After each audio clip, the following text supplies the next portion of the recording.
করে দেওয়ার জন্য।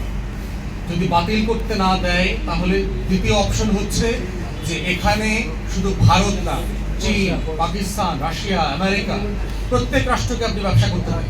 শুধু ভারতকে এক্সক্লুসিভ জোন দেওয়ার পক্ষে আমরা নই।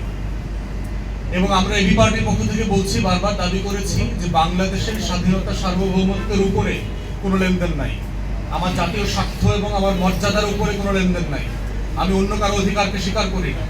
এই জন্য যদি যা কিছু করতে হয়, ফেনীবাসীরা যেমন করবেন, যেভাবে ফেনীর তরুণরা রক্ত দিয়ে, বুক পেতে দিয়ে, জীবন দিয়ে যুদ্ধ করেছেন জুন, জুলাই, আগস্টে ফেনী নদীর পানির হিস্সার জন্য, বিলোনিয়া সীমান্তকে বাংলাদেশের অংশ রাখার জন্য, মিরেশ্বরাই যেন বাংলাদেশ থেকে বঙ্গোপসাগরের মধ্যে আলাদা না হয়ে যায়, সেই লড়াইতেও ফেনীবাসী থাকবে। এবং এবি পার্টি এই লড়াইয়ের অংশীদার আপনাদের সাথে থাকবে। ঢাকাতে বসে এবং সারা বাংলাদেশ থেকে ফেনীবাসীর সাথে এই সার্বভৌমত্বের লড়াইতে আমরা অংশীদার। আমরা বাংলাদেশ সরকারকে আহ্বান করছি যে ইতিমধ্যে আপনারা এই ইমিডিয়েটলি এই চুক্তিটাকে রিভিউ করেন। কি হচ্ছে এখানে? প্রয়োজনে ফেনীবাসীর একটা আবদার আছে যে বাংলাদেশের একটা ক্যান্টনমেন্ট, একটা সশস্ত্র বাহিনী অথবা নেভাল বেস এই বেলুনিয়াতে করবার জন্য। তাহলে এবং আপনারা জানেন যে এই ফেনী সীমান্তের কারণে এখানে আমাদেরকে ট্রেন লাইন করতে দিচ্ছে না, ব্রিজ কালভার্ট করতে দিচ্ছে না, পাকা রাস্তা করতে দিচ্ছে না। কেমন অদ্ভুত আবদার!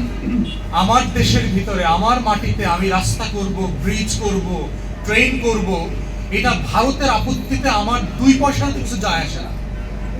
বাংলাদেশ রাষ্ট্রের স্বার্থ, ফেনী জেলাবাসীর স্বার্থটা হচ্ছে এখানে প্রাইম।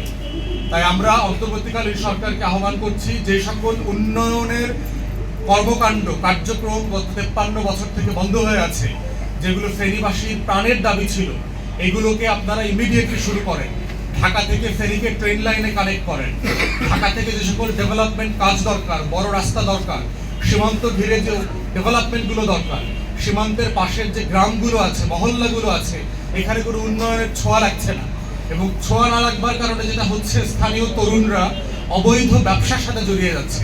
ফেন্সিডিল, ইয়াবার ব্যবসা, ভারত থেকে অবৈধ পথে জিনিসপত্র এনে বাংলাদেশে বিক্রি করবার ব্যবসা, এগুলোতে জড়িয়ে যাচ্ছে। তাহলে বাংলাদেশের তরুণদেরকে সুস্থভাবে কর্মসংস্থান এবং উদ্যোক্তা বাড়ানোর যে উদ্যোগ, সেইটা আমরা অন্তর্বর্তীকালীন সরকারকে আহ্বান করছি, সেটা আপনারা ইমিডিয়েটলি করবেন। সর্বশেষ বলছি যে